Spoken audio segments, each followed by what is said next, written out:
Selamat pagi. Pagi. Bagaimana kabar kalian hari ini? Baik. Kita berjumpa lagi di pelajaran geografi ya. Nah, sebelum kita mulai pembelajaran, Ibu akan mengingatkan kalian tentang kesepakatan kelas yang telah kita buat ya. Yang pertama, poin kehadiran. Jadi anak-anak wajib hadir dalam pembelajaran Ibu minimal 75%.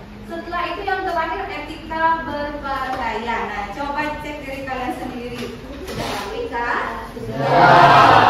Bagus ya. Jadi kerapian adalah kunci dari keberhasilan ya, kerapian dalam segala hal.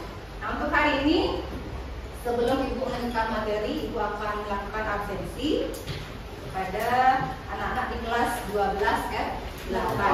Yang pertama, Gusti Ayu Anin Dita Deviadi, kemudian Idewa Ayu Weda Prajayoni, Idewa Gede Atane, Igede Adria Adi Sudewa. Sebelum memulai pembelajaran, Ibu ingin mengetahui bagaimana kondisi suasana hati kalian saat ini ya.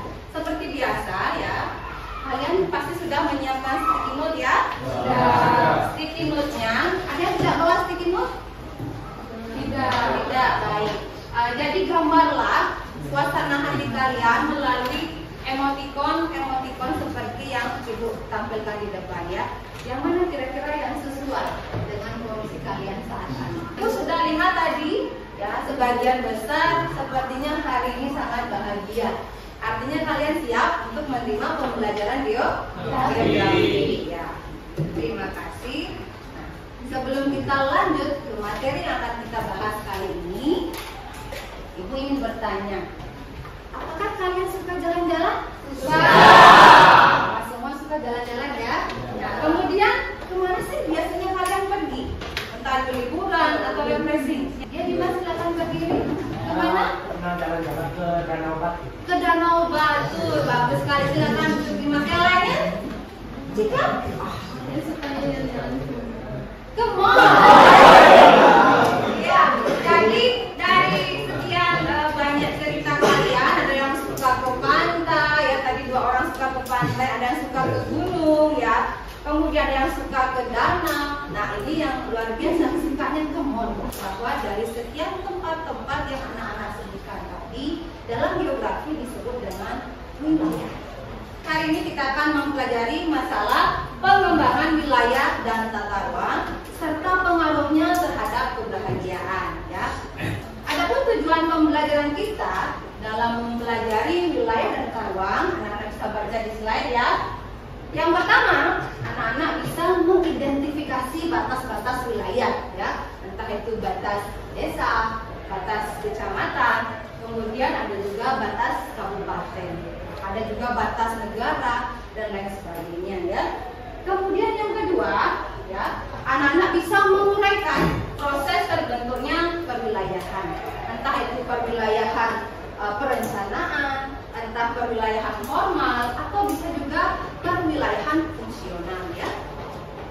Kemudian berikutnya, anak-anak bisa mendeskripsikan potensi wilayah ya. Nanti mungkin kita ambil contoh yang dekat dulu dengan kita ya, yaitu Bali. Kita akan melihat bagaimana potensi dari Pulau Bali. Setelah itu baru kita melihat potensi Indonesia. Selanjutnya, anak-anak bisa memahami tujuan dan prinsip adanya pengembangan wilayah. Apakah nanti anak-anak bisa membaca? Nah, nanti saya akan ajak anak-anak, Ibu akan ajak anak-anak untuk menilai bagaimana arah pengembangan suatu wilayah. Apakah dia berkembang untuk menjadi hal yang positif atau menjadi yang negatif, atau menjadi daerah yang maju atau daerah yang akan ditinggalkan ya. Kemudian berikutnya, anak-anak bisa menentukan pendekatan dan arah pengembangan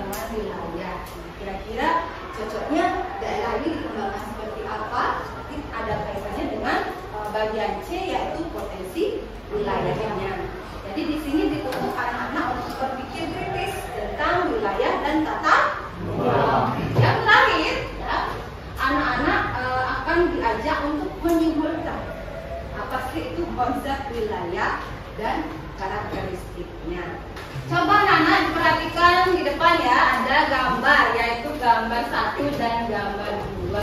Siapa yang bisa menganalisis perbedaan wilayah secara fisik? Jadi fisik itu artinya kita bisa melihat dengan mata ya. Yang pertama adalah pedesaan, yang kedua adalah pegunungan. Apakah perbedaannya? Siapa yang bisa? Iya, Dimas. Mungkin dari gambar 1 dan gambar 2-nya itu bisa dilihat dari topografinya. Topografi. Dari tinggi, kalau desa itu kan relatif di rendah ya, sedangkan di gunung itu topografinya tinggi. Baik, terima kasih. Yang terakhir, nah kita lihat dari wilayah administratif. Kira-kira gambar 1 dan gambar 2, apa sih perbedaannya? Adrian. Mungkin saya lihat dari pedesaan, maka pencariannya sebagian besar sebagai petani, kalau di kota sebagian besar di perkantoran. Oh, bagus sekali ya. Tepuk tangan. Kalau kita lihat di gambar ya, itu juga cara berpikir tingkat tinggi anak-anak. Kenapa? Karena kalau dilihat di gambar kan ada orang yang lagi kerja. Ya, tapi dia bisa menemukan ya, perbedaan bahwa gambar 1 pedesaan cenderung lebih banyak petani. Kemudian yang kedua mungkin lebih ke perkantoran seperti itu ya. Ya, bagus sekali. Nah, dari perbedaan yang pertama fisik, kemudian kedua sosial budaya, kemudian yang terakhir administratif, kita bisa mendefinisikan apa sih yang dimaksud dengan wilayah ya. Jadi anak-anak bisa perhatikan konsep wilayah. Kalau anak-anak cari di Google, di buku-buku literatur itu pasti banyak para ahli ya yang menyampaikan pengertian tentang wilayah atau region ya.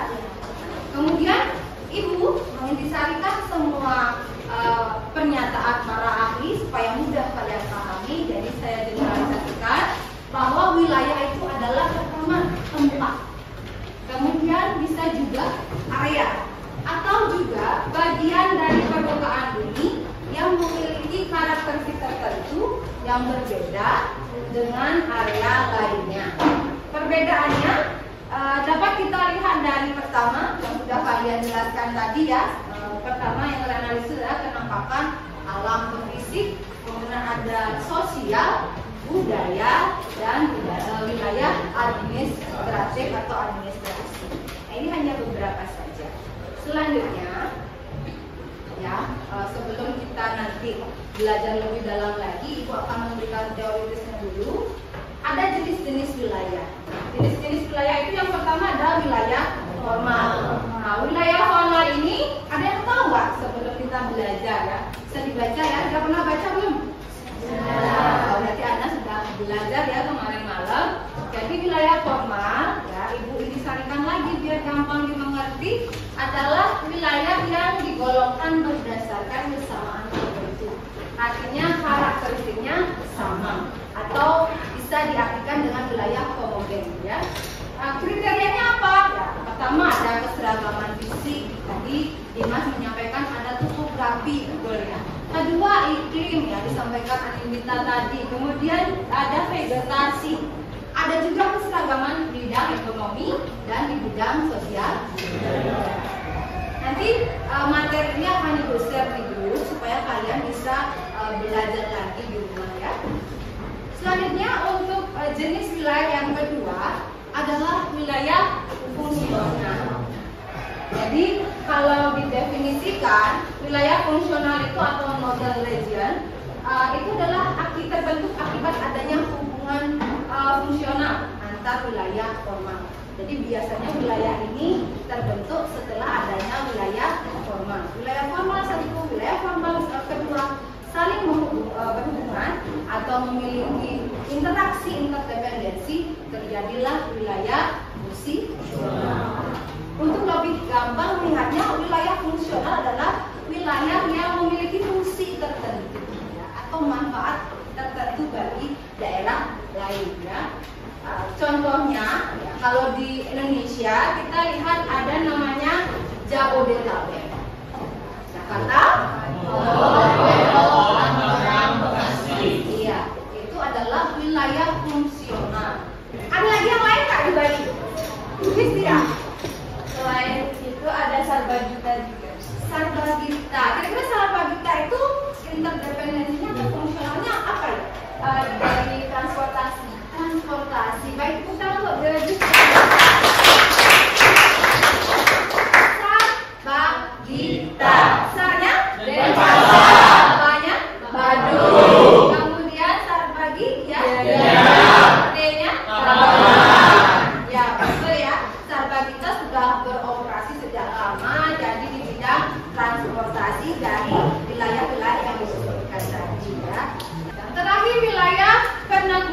ini adalah berdasarkan persepsi atau pendapat masyarakat ya.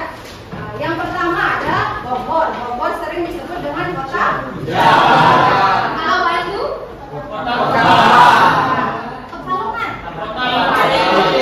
Kalau Bali? Itu secara umum ya. Nah, kalau kita menuju ke Pulau Bali juga punya sebutan. Kalau Kabupaten Jukung siapa yang tahu nama wilayah pernakodanya? Jadi mungkin namanya itu Bumi Seromotan. Iya betul ya. Anak-anak silakan membentuk 4 kelompok belajar. Ibu silakan membentuk kelompok belajar sekarang.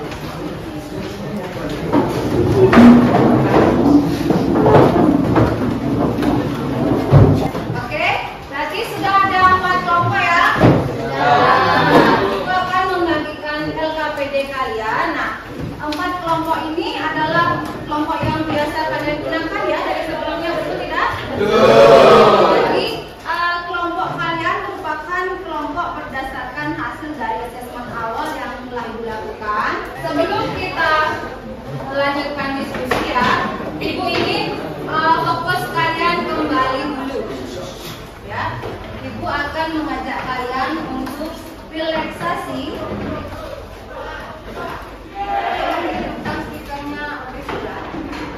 Jadi relaksasi dengan teknik stop. Untuk apa? Untuk memusatkan kembali fokus kalian. Pertama, silakan kalian posisikan duduk yang nyaman, relax. Ada teman-teman yang tidak mandal.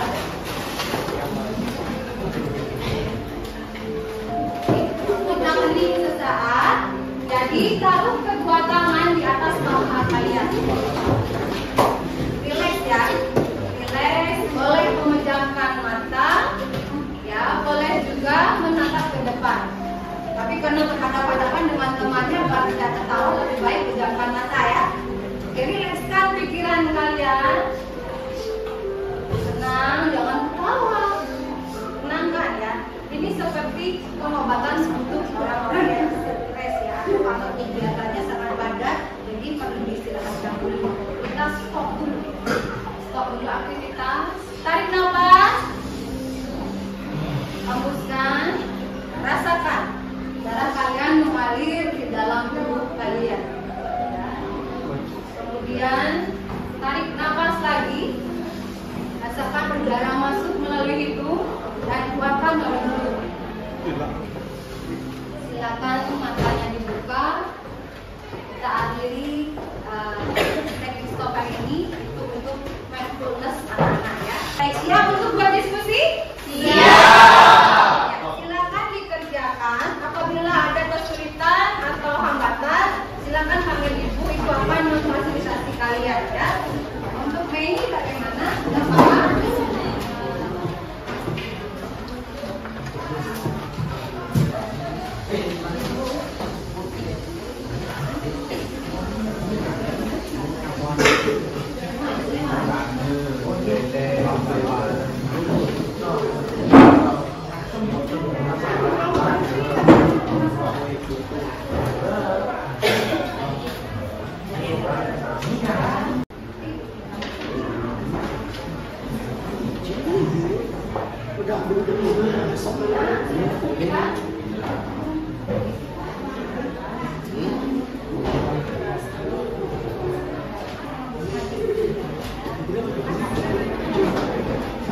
Mana kelompok analisa?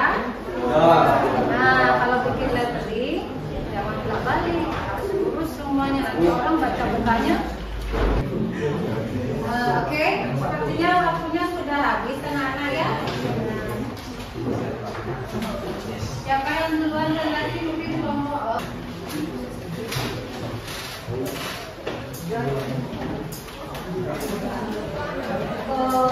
Swastiastu. Halo semuanya. Jadi di sini saya dan rekan saya adalah perwakilan dari kelompok 2 akan menyampaikan hasil diskusi kami mengenai tujuan untuk mendeskripsikan potensi wilayah di Provinsi Bali. Jadi kita mulai dari wilayah yang paling timur ada Kabupaten Karangasem, yang dimana Kabupaten Karangasem tentunya memiliki potensi alam dan non alamnya.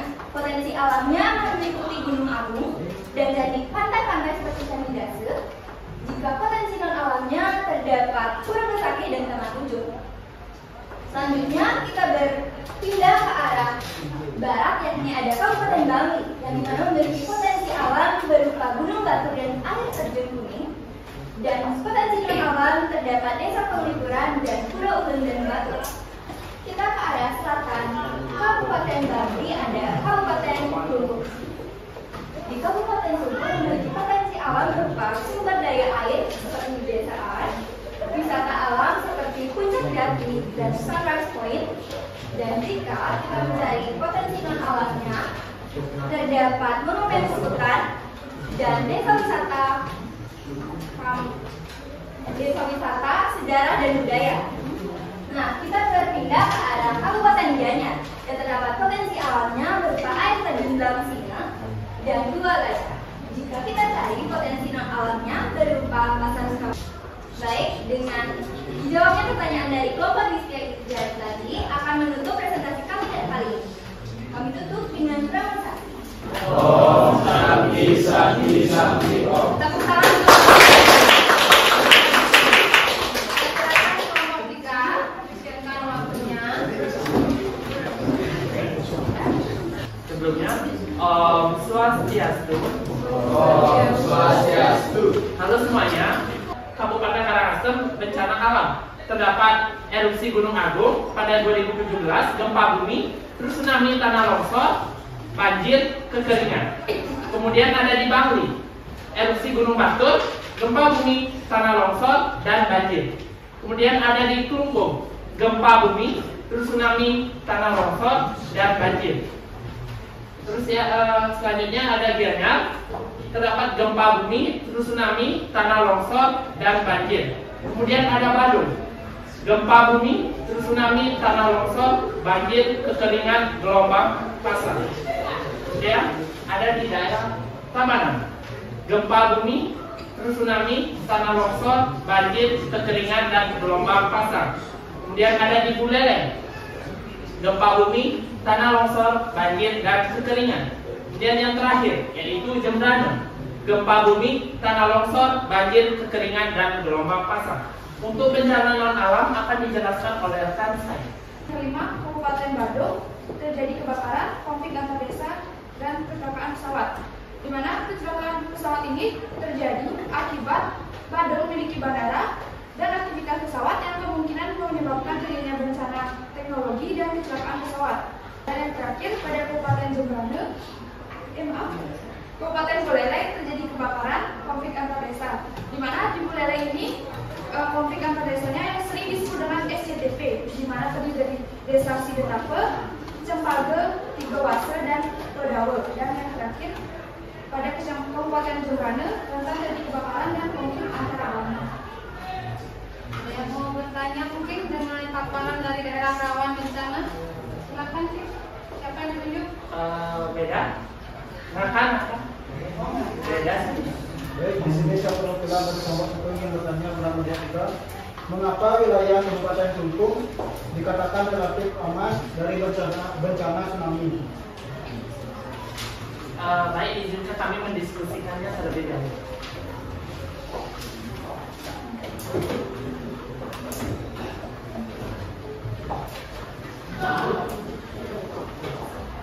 Baik, izin menjawab pertanyaan dari rekan dari kelompok 1. Mengapa wilayah Kabupaten Kelungkung dikatakan relatif aman dari bencana tsunami? Kabupaten Kelungkung dikatakan relatif aman dari bencana tsunami karena terdapat pulau Nusa Penida yang mampu memecah gelombang langsung dari Samudra Hindia. Selain itu, daratan Kelungkung juga tidak begitu rendah seperti Kabupaten Jembrana dan Tabanan sehingga dapat dikatakan relatif aman dari bencana tsunami. Iya, Ibu rasa cukup ya untuk kelompok 3. Beri tepuk tangan untuk Kemudian pemaparan materi dari kami tutup dengan para mengesanti. Om Santi Santi Santi Om. Nah, terakhir kelompok 4 silakan waktunya diefisienkan.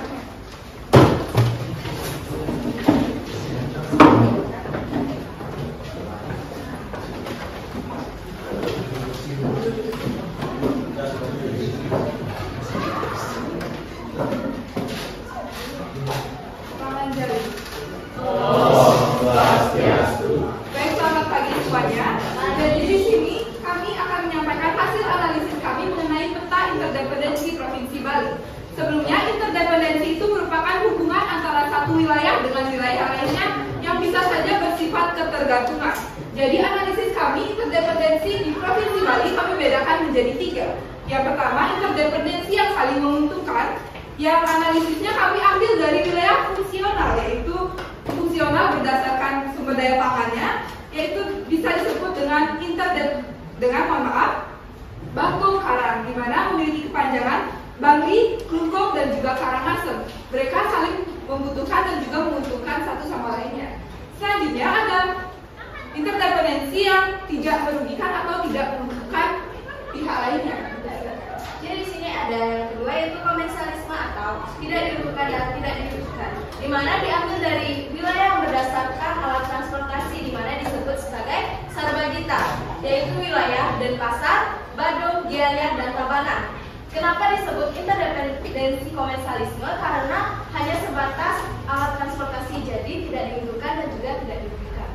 Baik, selanjutnya ada interdependensi yang satu pihaknya dirugikan, yaitu diambil dari wilayah fungsional berdasarkan migran gelap dan tingginya tingkat kriminalitas, yaitu di daerah Pasarana atau disebut dengan Denpasar dan juga Jembrana. Di daerah ini sangat tinggi angka migran gelap dan juga kriminalitasnya. Lalu di peta ini juga sudah kami bedakan yang hijau melambangkan mutualisme, kuning melambangkan komensalisme, dan merah melambangkan parasitisme. Mungkin sekian dari kelompok kami. Ada yang ingin bertanya? Ya, tapi Ini saya akan bertanya kepada kelompok yang depan, apa yang menyebabkan wilayah kabupaten yang satu dengan yang lainnya memiliki keterkaitan? Baik, jadi akan dijawab oleh Purnawan. Baik, di sini akan menjawab. Adanya perbedaan sumber daya alam menyebabkan terjadinya hubungan saling membutuhkan antara wilayah satu dengan yang lainnya. Dalam hal ini, hubungan interdependensi akan membentuk wilayah formal menjadi wilayah fungsional. Contohnya, Jabok de Tabek, Gerbang Kartosusilo, dan di provinsi juga ada seperti Sarbagita dan Bangkung Girang. Baik, apakah dapat diterima? Ya. Baik, sekian presentasi dari kelompok kami. Kami tutup dengan para menasar. Oh, santi, santi, santi. Nah, tepuk tangan.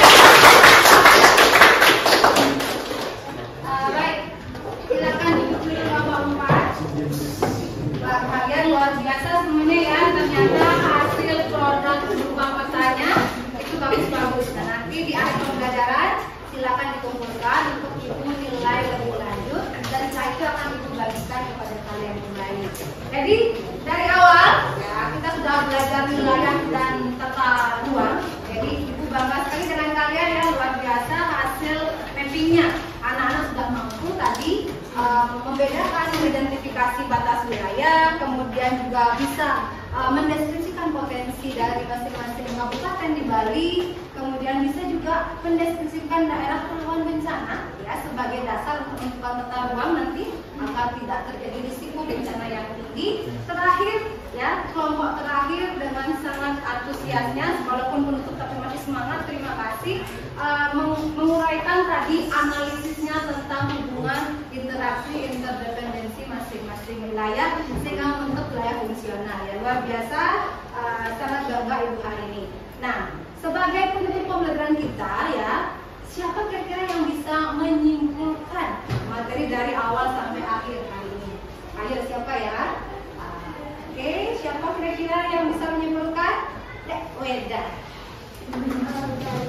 Kesimpulannya yaitu hari ini kita telah mempelajari konsep wilayah dan tata ruang.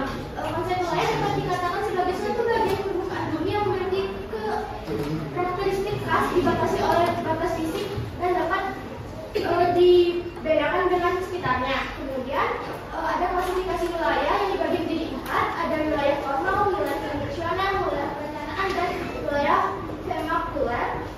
Kemudian tadi kita juga sudah melakukan diskusi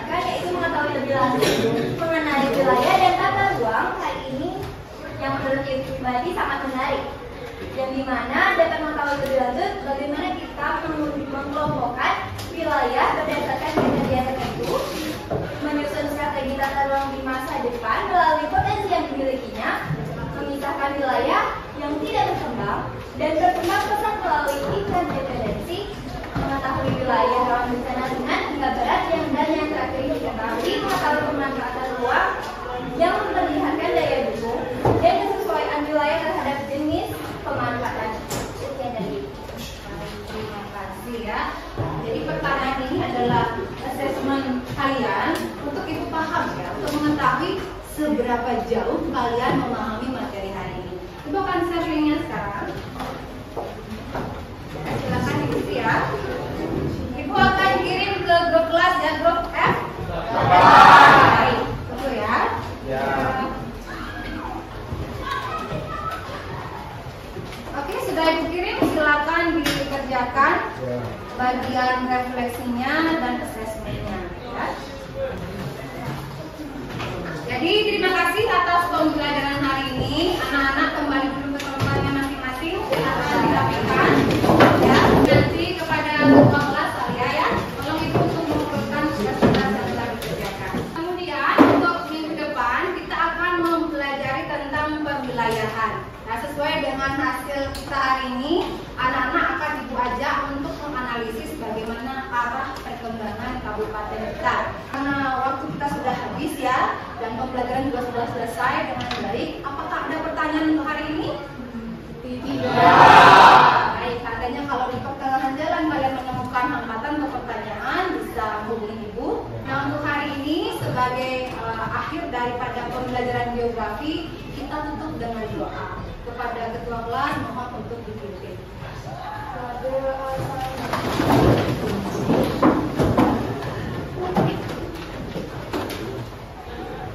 Baik, mengakhiri pembelajaran hari ini, mari kita berdoa. Menurut agama dan kepercayaan masing-masing, berdoa dimulai.